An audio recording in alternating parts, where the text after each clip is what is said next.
Hi everyone, welcome back. Hopefully you've had a chance to stretch your legs. I'm not going to take up any of the time because we've got another 4 amazing speakers, and I'm going to hand straight over to Shilo, Shiv, Suleiman to kick us off for the next set of 4 lightning talks. Hi Shilo.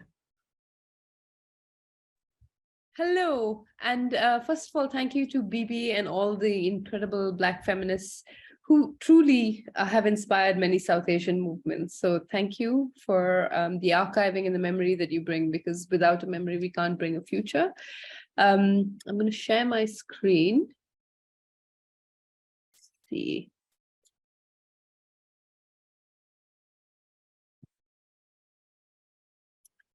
All right, so to begin with, I would like to invoke the memory of an 11th century stepwell that was built by a Solanki or Gujarati queen that was actually covered in the silt of the secret river, the Saraswati, and mistaken for a lacuna in the earth for many years until it was discovered as a marble. Rani Ki Vav in Gujarat. 1,000 years later, it reminds us that actually it is a technological marvel. It effortlessly weaves together the geological, the cultural, the mythological, and embodies everything feminine. Apart from being imagined, commissioned, and made by a woman, a queen no less, this inverted shrine invites you to enter into the earth womb, quite unlike a lot of the phallic buildings that we see today, and return to the original source, a wetness of sorts, and water.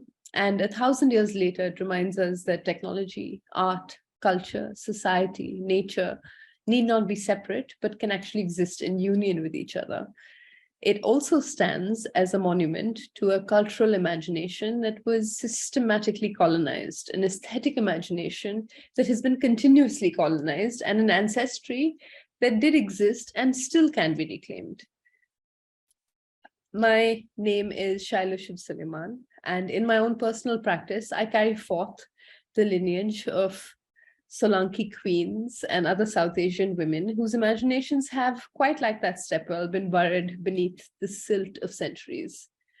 Women in South Asia, as you all know, have long been the subject of fantasy and imagination, with abundant tales of goddesses, apsaras, nymphs, but very seldom have we been allowed to be the co-creators of those imaginations, and let alone build them into realities. In my own personal practice, I've made large-scale installations with neuroscientists that respond to your beating heart, your breath, your brain waves, and I've used art to make invisible inner worlds visible through the use of otherwise very functional, practical technology. I've created geofeedback installations that respond to the forces of nature, things that are seemingly irrelevant to, I guess, modern day life, be it the wind currents or the tides, tidal data, or the motion of planets. But I believe that through making these invisible forces visible through technology, we can create a kind of intimacy with those worlds. I've transformed myself in my own practice into demon deity-alike through ritual performance pieces, building upon the ancestry that I have and the cultural ancestry that I have.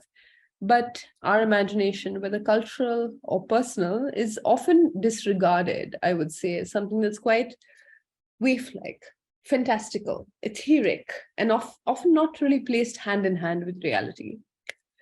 Very often, particularly, I would say, in Western social justice circles, we see traditional charity work focus on the bare minimum: food, water, medicine, as if our imagination is somehow not essential.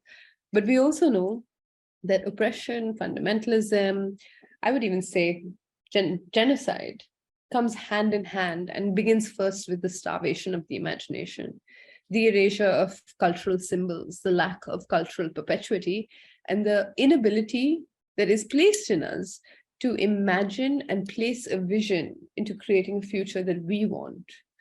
So with a lot of the work that I was doing in my personal practice, while it was creating a separate universe, a personal world where I could play with demons and deities alike, I started to realize that all activism is actually a form of dreaming. Activists are often at the front lines fighting for a world that doesn't even exist yet.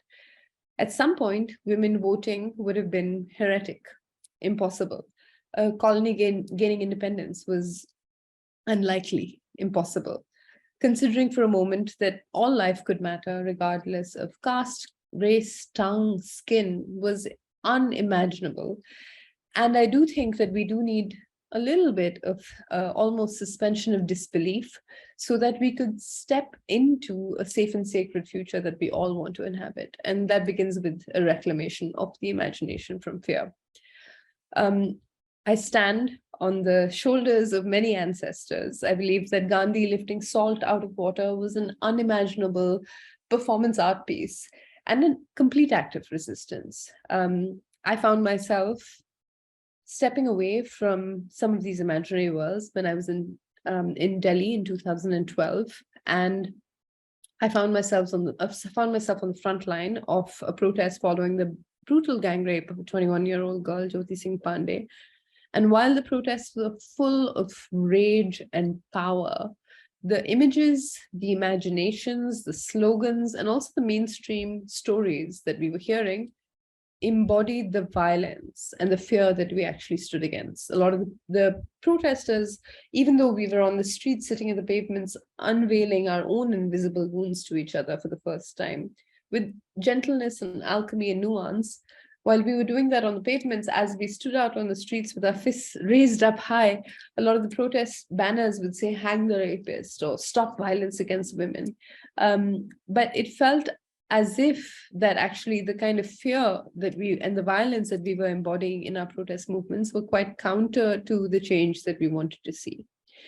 And unfortunately, fear founds a foundation on which even the most well-intentioned magical initiatives and movements are carried out. They still hold and embody that fear. Within our own spaces, our movements, our communities, we often end up somehow firefighting for the issues, leaving little space for imagining what could exist beyond those present realities.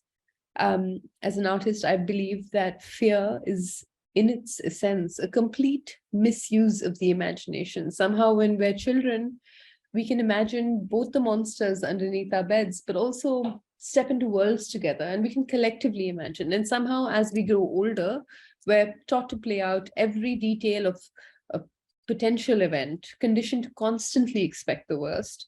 It's as if someone who had the capacity to both imagine the dreams, but also the nightmares, just focuses on conjuring monsters under their bed as an adult. Also, when we're children, and I started off as a children's book illustrator many years ago, we seldom imagine alone. Somehow children involved in imagining together can create this entirely new shared universe, enter into it and unfold new stories. But that does require a suspension of disbelief. We at Fearless, which is an organization I started in 2012, have complete faith that collective acts of imagining create shared realities. Fear is a misuse of the imagination, but I do think that love is an active use of the imagination. It's the most active use of the imagination, where two individuals or two cultures can form creative commitments. Countries can be collectively imagined and then reinforced through national songs and flags and symbols. People press foreheads into the ground and circle around mountains in prayer. Laws can be written by like spells, and collective imaginations crystallize into collective belief systems and eventually form institutions. But in recent history, women's voices have rarely been woven into that creation of those institutions that influence the world. And now is the time to reclaim those spaces and this process of collective imagining. The work that we do is to turn up at moments of fear and national trauma and create public monuments of beauty and power through the co-creation of huge visions and imaginations of different communities who are often invisibilized. We do it through immersive workshops on ritual, self-representation, re-invoking a kind of collective imagination. We're not a guerrilla art project, so we don't turn up in the middle of the night and spray paint something and leave, but we actually turn up in public spaces, call people in instead of calling people out, and create huge living monuments of communities and the stories who live in those spaces. And finally, our messaging is always affirmative. So we don't stand against something, and we don't articulate what we don't want, but actually we are an articulation of what we do want. And that is a little bit harder. We've worked in crazy, crazy spaces across the world, from torture homes of gangs in Liari in Pakistan to creating monuments of women who were raped by the South African president, Jacob Zuma, across the road from the parliament in Johannesburg, to creating monuments of transgender sex workers across a mosque, images of indigenous sovereignty in public spaces in Glasgow during COP26, painting huge indigenous leaders of unrecognized nations in the middle of the market square, the epicenter of colonial trade in Scotland, much like Queen Victoria was placed in a lot of our parks and continues to exist in those spaces. And unlike most public art projects, or I would even say most storytelling, which can be quite prescriptive, the work that we do is very participative. So it is really about reclaiming self-articulation. We work with communities to understand how they want to be represented, who they want to be seen as. And like this, for example, we were painting in Beirut with a group of Ethiopian, Sri Lankan, and Syrian migrant workers. And we were painting in Mar Mikhail, which is like a very fancy neighborhood in Beirut, where a lot of people from these communities will be seen serving. And we wanted to make an image of resistance with them. And we asked them, how would you like to be seen in this space? And at first, a lot of the images that came out as they were articulating themselves and seeing themselves were images of, fists raised up into the sky, or rage, resistance. But at some point, one of the Sri Lankan women that we were working with said, actually, wouldn't it be nice to just have a cup of tea in a park? And so we ended up creating a radical image of a Syrian woman, a Sri Lankan woman, and an Ethiopian woman just drinking a cup of tea. And that was their existence was an act of resistance. And I think that in the process of creating these articulations of self, these public monuments, we allow to move communities from who they're told to be to who they want to be. Very often these are portals to futures that don't even exist yet, but by creating them, by having a vision of them, we allow for them to move a little bit closer. We've worked with indigenous communities in Victoria, BC, in Canada, creating images that came up as statues of Columbus were being torn down. Worked with Dalit women in India, where actually, as the myth goes, even the shadow of a Dalit woman falling upon a wall was considered a truth or impure. And to paint these tremendous monuments of faces on the wall and then also reclaim those spaces in the process was its own radical act of resistance. More recently, we've been really thinking about, yes, art is activism. Oh, is it time? Have I eaten through my 9 minutes? Just a little bit, but Okay. everything you're sharing is so powerful, and I wish we could just continue hearing from you, but just to honor the other 3 speakers as well. If you just want to wrap up. All right, so I will wrap up very quickly. Most recently, we've been at the front line of different resistance movements in South Asia, be it the Shaheen Bagh movement, which happened in 2021, with over 70,000 people were blocking a national highway led by Muslim women. And the only monument that remained was some of the murals that we made there. What that reminded me was that art, the imagination, is not something that's additive, it's not an adornment, but actually this was the foundation stone of a lot of resistance movements in South Asia. The poetry that was being read out at Shaheen Bagh was throwing back to the 1940s, Faiz Ahmad Faiz, Urdu poetry, and those cultural imaginations that were invoked as a result of these spaces. It wasn't just about the bread, the water, the medicine. It was actually about a reclamation of an imagination of India. Most recently, we've been in Gota Gogama in Sri Lanka, and the word Gota Gogama, which is the protest site that emerged as a result of the economic crisis in Sri Lanka. It literally means Gota, go home. And this was this weird utopic village that formed in front of the parliament, complete with libraries, art galleries, hospitals, performance theatre spaces. And eventually, as a result of the work that we were doing there as well, there was a complete takeover of the parliament, as many of us saw. But what was the failing of this movement was actually, we knew what we didn't want. We knew we didn't want Gota to be the president. We knew we didn't want the CNRC in India, but we don't really know what we want. And so with Fearless and the work that we do with reclaiming the imagination from fear, it is really to be a counterforce to a lot of the forces of oppression that exist within South Asia and the world, a counterforce to fear. And with the wave-like imagination, I'm going to say this very quickly, but with the wave-like imagination also needs to come a strategy and also needs to come a plan. A lot of radical acts of the imagination, like colonization, for example, had a 200-year strategy. The RSS, which is currently the fundamentalist group in India that is responsible for a lot of the rising fundamentalists here, are now realizing a 100-year-long strategy. This has been in the works since the 1920s or the 1930s. And we believe that actually it's not just imagination that needs to feed into reality, but we also need to be able to have strategies, movements in place so that we can make those imaginations real. We have faith that our future is fearless, and fear is a misuse of the imagination, but love is the most active use of the imagination. And we believe that we can be a counterforce for all of the oppression and all of the hate that does exist. Thank you very much, Shilo. I'm swiftly going to hand over to Anne Light to bring us into the next lightning talk. Thank you, Shilo.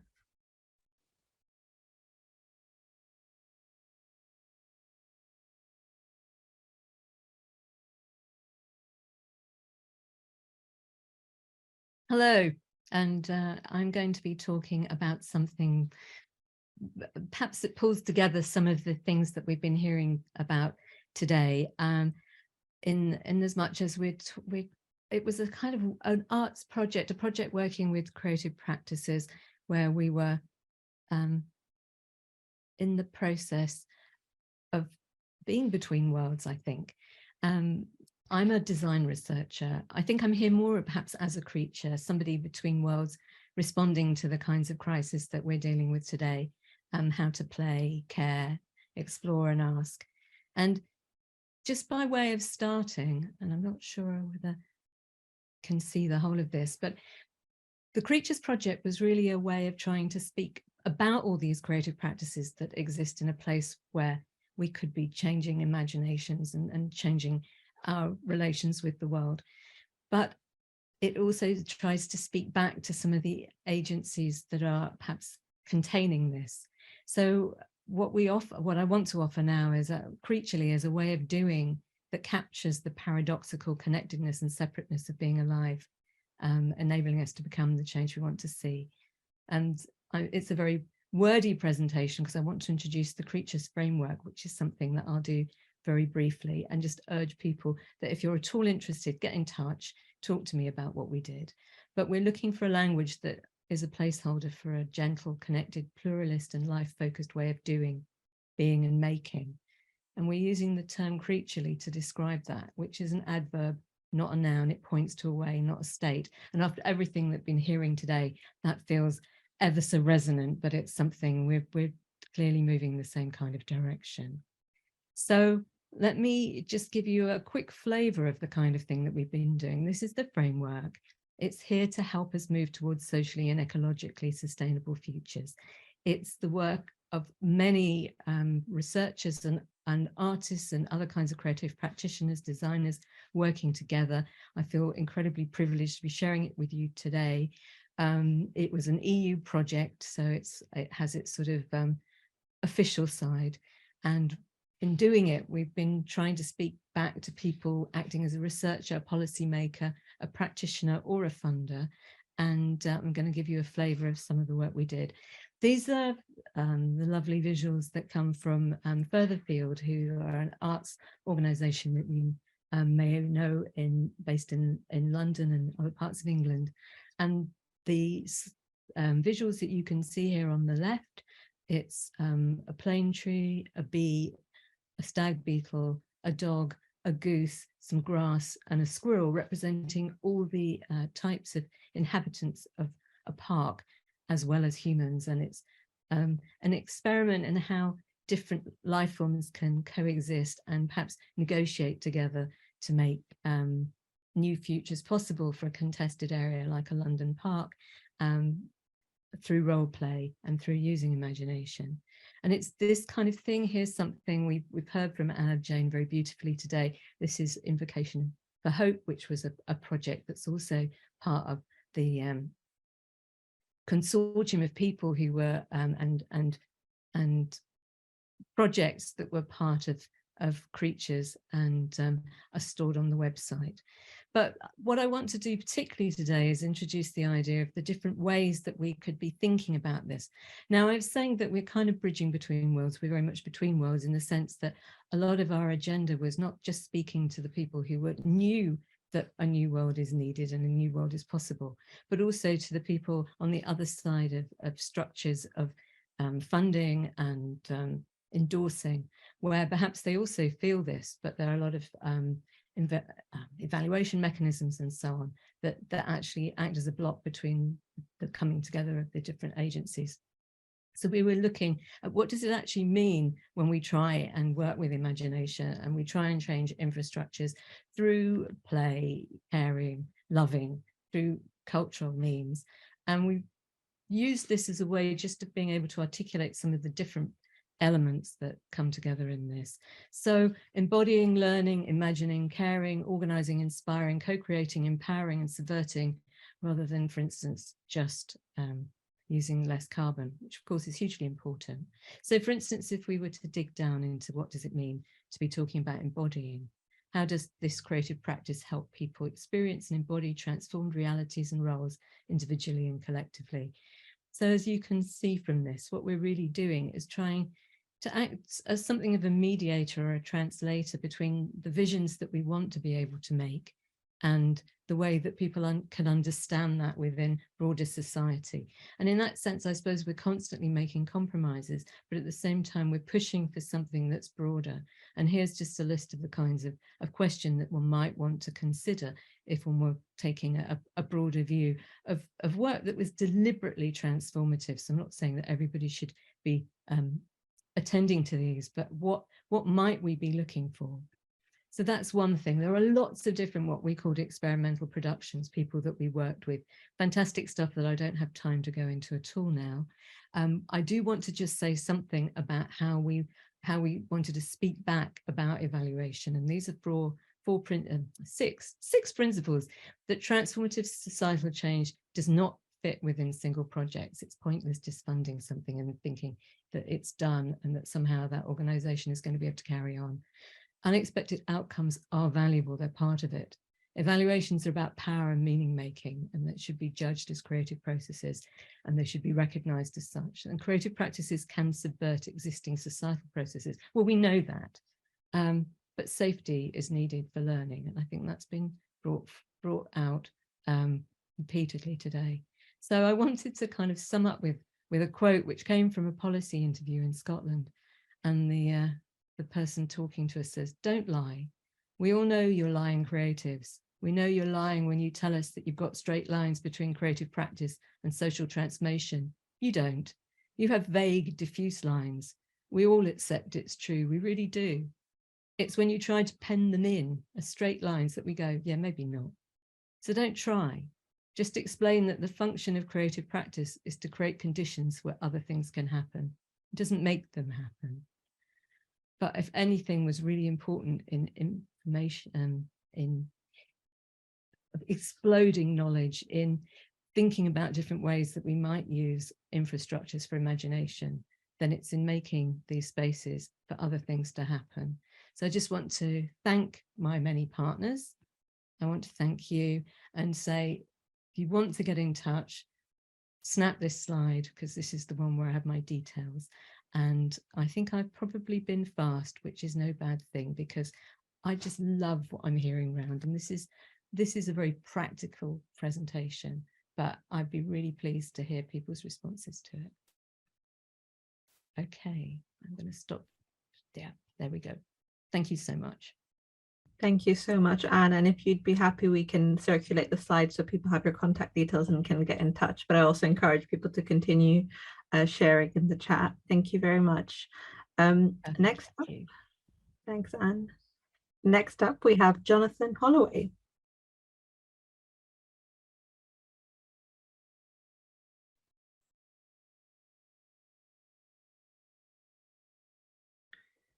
Jonathan. Yes, I have. Now I have everything. There we go. Thank you for the invitation to be here this afternoon to speak. And it's been an absolutely fantastic day so far. My name is Jonathan Holloway. I am an artistic director of festivals and have been doing that for the past couple of decades in 2 hemispheres. And I want to talk today about why I think festivals are an absolutely superb model for the delivery of great work, but also as activism and as reality checks and a transformational structure that can allow us to really change the cities and places and communities we live in and places we are. I'm going to share my screen. So this first image, I first fell in love with festivals in South America. I went to a festival in Colombia, which was quite beautiful. And I loved the fact that basically they drew people together in a new way, because for centuries, people had gathered at 7:30 in the evening by the slopey bit next to the flat bit. And that was when they gathered. But something changed when people changed the way that they gathered. I was at the National Theatre at the time in London, and my job was to change the National Theatre from looking like this, which was a kind of stark, harsh organization, a building that looked a bit like a car park, to a building that looked like this, that had fire, that had energy, that had warmth, that really was inviting. How do we change that contract? And I believe that was done through festivals. It changed in 2003 for me because Bill Wozik, who was then the editor of Harper's Magazine, created the flash mob.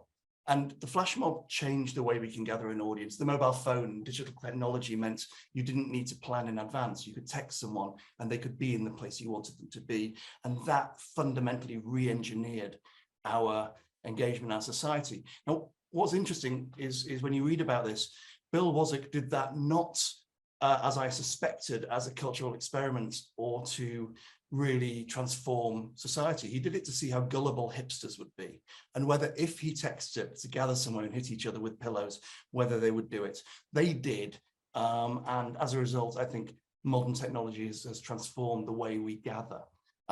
My first festival in Norwich was a city festival. It's the oldest festival in the UK. It's 250 years old. It was founded in order to build a hospital. And it did that in its first 20 years. In its 21st year, they lost about 1 shilling and the entire board of directors resigned. So from that, I take the fact that I believe any group of people leading a festival should be prepared to resign at the drop of a hat. This was my first festival event in Norwich, in which people were about to go and see Jan Garbarek with the Hilliard Ensemble. They were about to see some beautiful work in a cathedral. But first of all, they saw this show from France in which we hung 7 Frenchmen from a crane. That sounds awful. Now I'm thinking about it. But it checked the drumming and the primal, primitive way they worked changed everything. And as a result, we realized that festivals have their own fees. Festivals have a team of 20 people working year round for 18 days of work, for example, and they spend more money in those 18 days than most of the rest of the arts culture can spend on any given week or month. And as a result, I stood with politicians and we acknowledged that festivals are unfeasible and they're unjustifiable if you put aside the fact that they are the way that people gather in the fresh way. These are the ways that people reimagine their city. It's the way that politics is transformed. It's the first time artists come to a city and engage with the audiences. It's the first time that many works are seen because they've been commissioned for the festival. they are the way that people attract staff, the way that people justify who they are the rest of the year. So if you put all of that aside, along with the extraordinary economic impact, festivals are kind of difficult to justify. So from there, I had the tremendous fortune to go to Perth in Western Australia, which is the oldest festival in the Southern Hemisphere. So now I'm the old festival guy, clearly. And in doing this festival, I was struck by two quotes about individuality. Thomas Paine, who was one of the writers of the American Constitution and who wrote The Rights of Man, and was also interestingly from Norfolk, said that you can borrow ideas, but you can't borrow situations. No two revolutions will be the same. And then a second quote was the great Colombian philosopher Shakira, who said, to buy more thongs, to write more happy songs, it always takes a little help from someone. And from that, I kind of began to realize that it had to be specific. We were doing a festival on Indigenous land, on the land of the Noongar Nation, the longest continuous storytelling tradition in the world.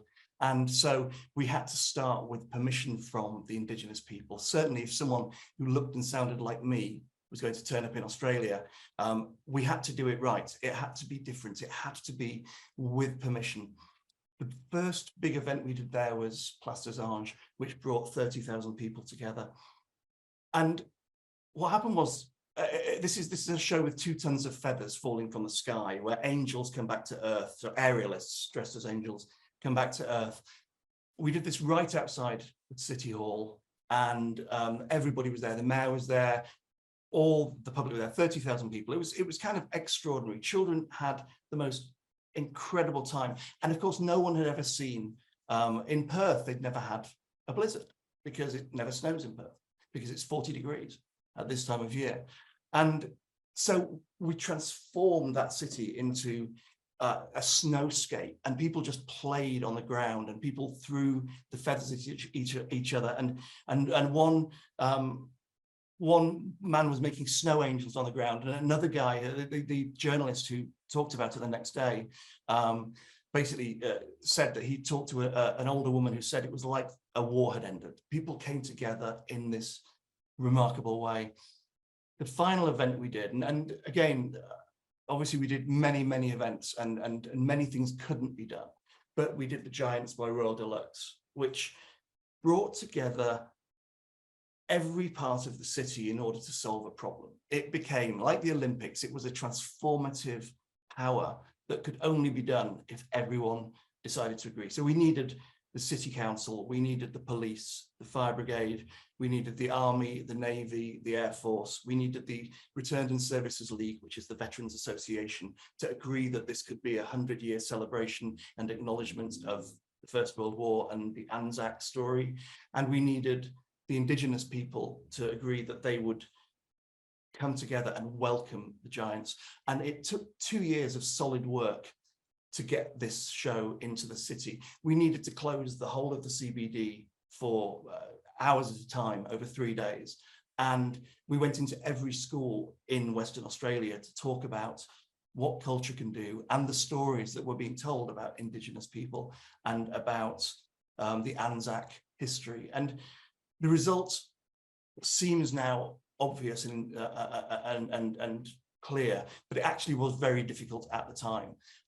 But by doing it, we got into every single house in a very large region of the world, which is the most remote capital city on the planet after Honolulu, I believe. We had children making a book for the Giants and feeling seen. We had the Indigenous people doing a welcome to country, which was done in front of 400,000 people 7 years to the day after Kevin Rudd had apologized for the first time and said sorry to the Indigenous people of Australia. We had a welcome to country by those people, but then we also had all the armed forces coming in, having a welcome in that way. That was the most extraordinary thing I've ever been involved in and probably ever will be involved in. But all I want to say is there's something about the reality of doing something completely extraordinary and calling people together in a rallying cry that will allow everybody to tell the story of who they are today. And the story today is different to the story 10 years ago. It's utterly, utterly different. So the stories that we're telling in Charleston, South Carolina, about enslaved peoples, in which 95% of African Americans who have an enslaved ancestor had someone who one of their ancestors landed on the beach in Charleston in chains. It's such charged land that's what we have to do. We have to find the stories of a place, tell those stories, bring people together with common purpose to try and be transformational. Thank you. Thank you so much, Jonathan. Powerful stuff. And last but not least of our lightning speakers is Cheryl Husu and Tara Campbell from Toronto Imaginal Transitions. I hope I've pronounced that correctly. I'm very sorry if I've not, but over to you.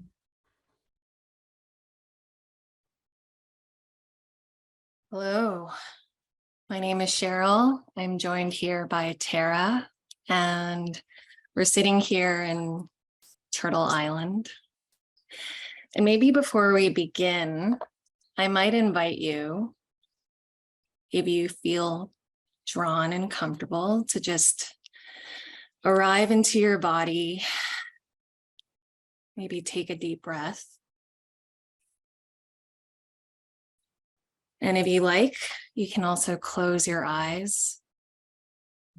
We will have a presentation, but I promise you, you are not missing out. For what you see behind your eyes might be even more fantastic than what we have to share.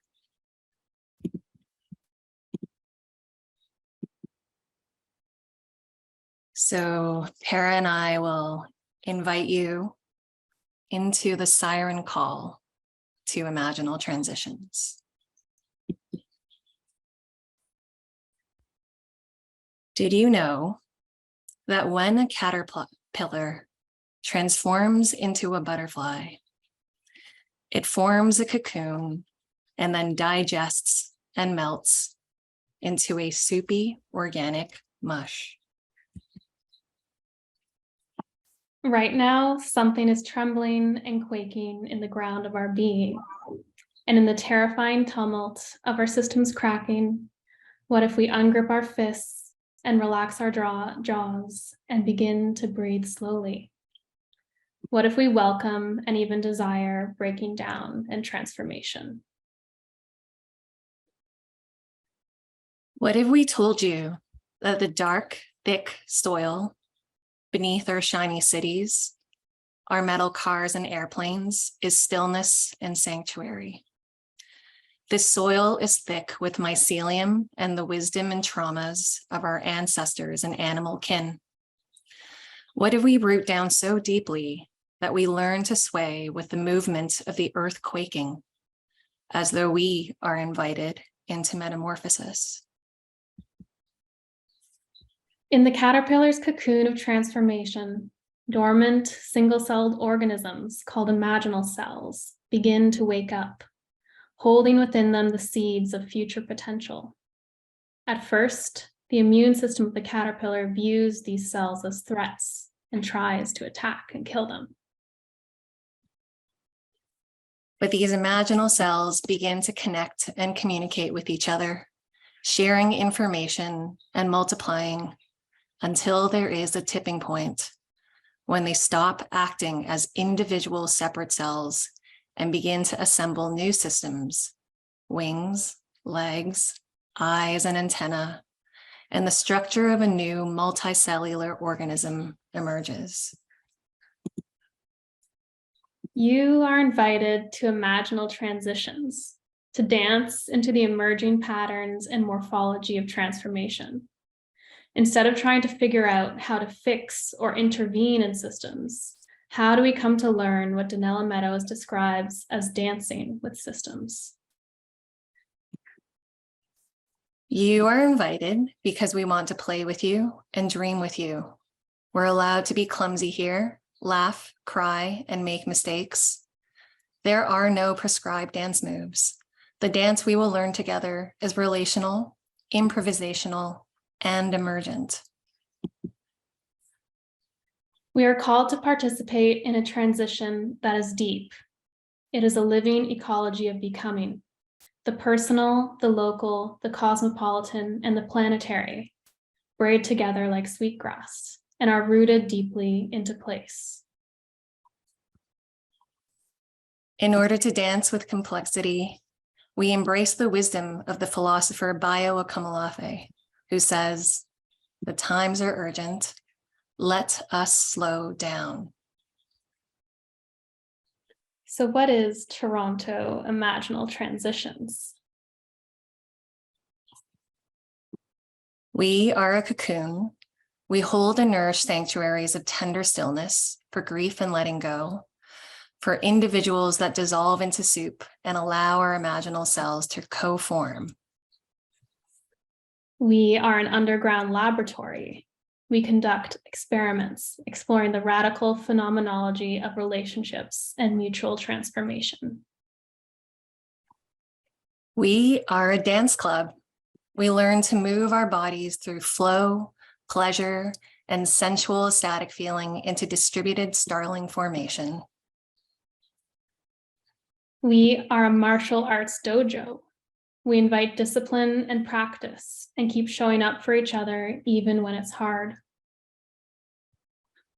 We are a family table where we eat delicious food and nourish our bodies together.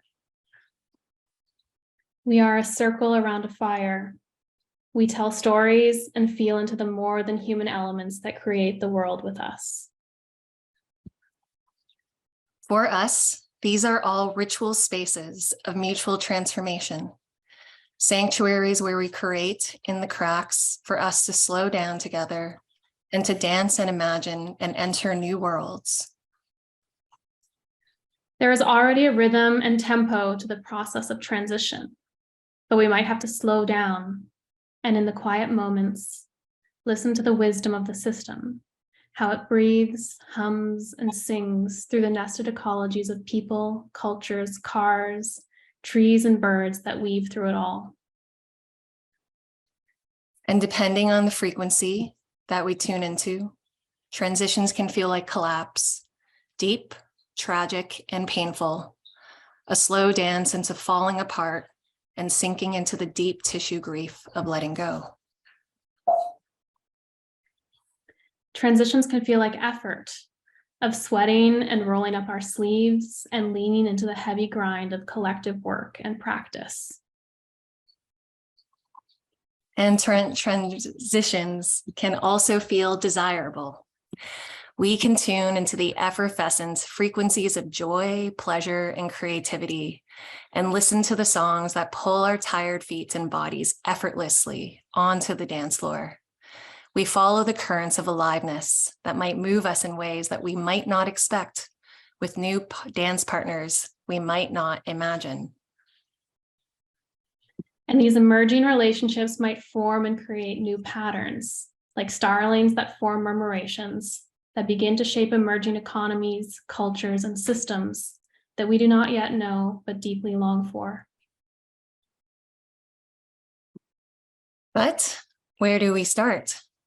You show up, your toes wriggle in the soil, your body begins to melt and sway, and just like that, we dance into transition.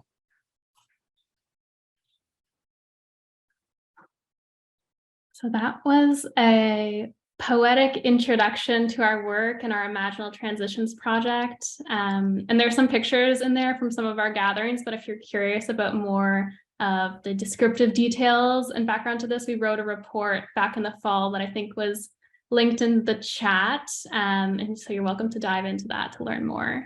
And today we thought that we would try to offer more of the feeling behind Imaginal Transitions. So for now, Cheryl and I just wanted to share some overarching thoughts about our approach that we brought to this project that we did alongside our friends, kind of pulling together a bricolage of imagination infrastructure for what we feel is a time between worlds. And so I'll let Cheryl just share a little bit about some of the ingredients that we play with. I'll just name very shortly that we're excited about the hidden flows of time, trust, desire, and awareness in transition. So if you want to learn more, please reach out. And thank you for this time here with you.